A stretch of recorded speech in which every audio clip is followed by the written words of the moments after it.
जय श्री राधे राधे, कृष्णा कृष्णा, जय माता दी बोलिए। माता जी की कृपा सब पर बनी रहे। आदि शक्ति नौ दुर्गा आपके घर में, उनकी कृपा बनी रहे। मांगलिक कार्यक्रम उनकी कृपा से होता रहे। धन धान की कमी नहीं हो। आप हमसे जुड़े हुए हैं लता दीदी की इस पेज पे, देवी लता दीदी के पेज को आपने सब्सक्राइब करके लाइक करके 3,500 से ऊपर फॉलोवर हमारे आपकी वजह से हुए हैं। तो एक बार आप सबको बहुत बहुत आशीर्वाद, और यही चाहती हूँ कि आप इसी तरह हमें सपोर्ट करते रहें, कोऑपरेट करते रहें, लाइक और कमेंट भी करते रहें। चलिए आज मैं ये बताने जा रही हूँ कि आप सभी अभी घट बैठाने की तैयारी में हैं, और मैंने इसके पहले भी एक वीडियो दिया है जिसमें बताई हूँ कि कैसे आप घट बैठाएंगे और क्या करना चाहिए। सारी मार्केटिंग हो गई है माँ के लिए, तो सारी तैयारियाँ हो गई हैं। कुछ लोग नवरात्रि करते हैं, कुछ लोग नहीं भी करते हैं, तो अखंड दीप जलाते हैं। माँ की कैसे भी पूजा होनी चाहिए। कोई 9 दिन फास्टिंग करके भी रहता है, कोई जल पी के रहते हैं, कोई बिना जल पिए रहते हैं, कोई फल से रहते हैं, कोई सेंधा नमक से नवरात्रि करते हैं। लेकिन माँ की आराधना करनी चाहिए, क्योंकि खासकर पुरुष वर्ग के लोग इसलिए करते हैं कि शक्ति स्वरूपा अपनी शक्ति प्रदान करें, इसके लिए माँ की आराधना करते हैं। और जो खुद शक्ति हो उनको क्या कहना। तो आप मातृ शक्ति को एक बार मैं प्रणाम करती हूँ। और मेरी वेशभूषा आप देख रहे हैं कि मैं पूरी एक वीडियो बनाई थी मैंने महालया की, उसके बाद मैं आपके समक्ष वीडियो बना रही, इसलिए इसी रूप में आपके समक्ष आई हूँ। मेरे प्यारे, माँ की पूजा तो हम रोज़ करते हैं, अपने जितनी सामर्थ्य है उस हिसाब से हम फल फूल नैवेद्य चढ़ाते हैं। लेकिन माँ को अगर ये हमें पता चल जाए कि किस दिन कौन सा भोग लगाने से माँ प्रसन्न हो जाती है, तो इससे बढ़िया और क्या हो सकता है। तो आज मैं आपको वही बताने जा रही हूँ कि आप जो भी आप नैवेद्य चढ़ाते हैं बिल्कुल चढ़ाइए, माँ को खुश कीजिए, 16 श्रृंगार करके माँ के सामने नृत्य कीजिए, गरबा कीजिए, घर में भजन कीजिए, कीर्तन कीजिए, खूब कीजिए। लेकिन साथ में माँ का ध्यान के साथ में ये भी ध्यान रखें कि माँ के लिए असली भोग क्या है प्रत्येक दिन।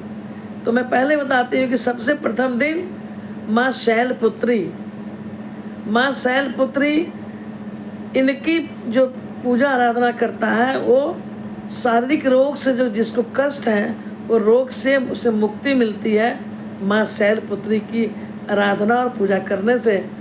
इसमें घी का बना हुआ सफ़ेद चीज़ों से ही माँ का भोग लगाएं, सफ़ेद फूलों का श्रृंगार करें। जैसे सफ़ेद बर्फ़ी हो, कलाकंद हो, आप दूध से घी से बनाकर आप माँ को अर्पित करें। माँ बहुत प्रसन्न होती है और मन वांछित फल भी प्रदान करती है। दूसरे दिन की पूजा है माँ ब्रह्मचारिणी। लंबी उम्र के लिए हम सभी भक्त माँ ब्रह्मचारिणी को खुश रखते हैं। माँ ब्रह्मचारिणी को हम कौन सा भोग लगाएं, आप इसे नोट कर लीजिएगा और अपने लोगों को भी शेयर कीजिएगा। और जो हमसे नहीं जुड़े हैं वो अब जाकर हमारा बेल आइकन बजा के जुड़ जाएं, ताकि हमारा नोटिफिकेशन आपके पास पहले पहुंच जाए और माँ के भोगों की प्रत्येक दिन माँ का कौन सा भोग लगेगा उसकी जानकारी आपको पूरी मिल जाए। तो दूसरे दिन की माँ ब्रह्मचारिणी लंबी उम्र के लिए मिश्री और चीनी से पंचामृत का भोग लगाएं। इससे भक्त जो माँ की पूजा आराधना करता है वो दीर्घायु होता है, उसकी उम्र लंबी होती है। तीसरा हुआ माँ चंद्रघंटा। माँ चंद्रघंटा, माँ चंद्रघंटा जो है वो दुखों का नाश करती है। अगर कोई आपको ऐसा दुख है, उससे आप बहुत पीड़ित हैं, तो माँ चंद्रघंटा की आप पूजा करते हैं तो ये आपके मनवांछित फल देती हैं। और इनका भोग है मखाने का खीर। मखाने का खीर बनाकर भोग लगाएंगे तो माँ चंद्रघंटा आपको आशीर्वाद देगी और आपके दुखों का नाश करेगी। उसके बाद चौथे दिन आप माँ को क्या भोग लगाएंगे? माता कुष्मांडा।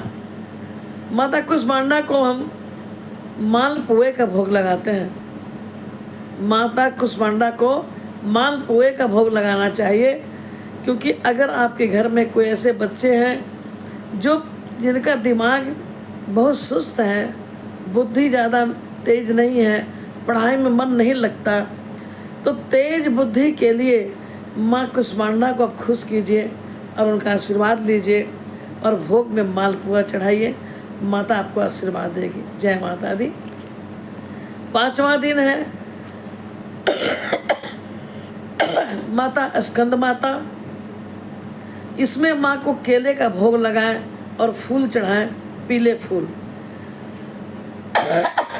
वैसे मैं एक बात बता दूं कि माँ नौ दुर्गा की सेवा जो हम करेंगे, माँ नौ दुर्गा आपके घर में विघ्न बाधा को, संकट को, रोगों को, अगर धन की कमी है उनको बढ़ाना, इस सब कुछ को जो आपको नहीं चाहिए वो सब हर लेती हैं और जो आपको चाहिए उसका वरदान देती हैं।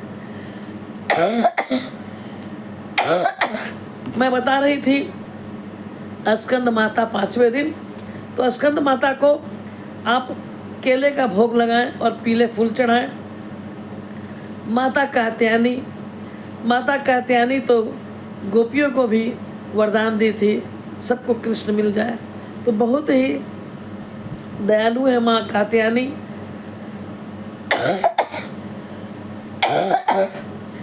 इन्हें आप शहद गुड़ का भोग लगाएं, साथ में भुना हुआ चना भी आप माँ को जरूर अर्पित करें। उसके बाद माता कालरात्रि के दिन माँ को लाल फूल का चढ़ाएं आप और भोग में गुड़ चढ़ाएं। 8वें दिन माँ गौरी नारियल का भोग लगाएं। 9वें दिन सिद्धिरात्रि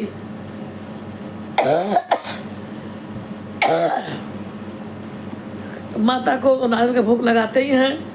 और कोई अष्टमी के दिन माँ को कन्याओं को भोग खिलाते हैं, कोई 9वें के दिन, इसलिए उस दिन खीर नैवेद्य जरूर चढ़ाएं माँ को सिद्धिरात्रि 9वें दिन।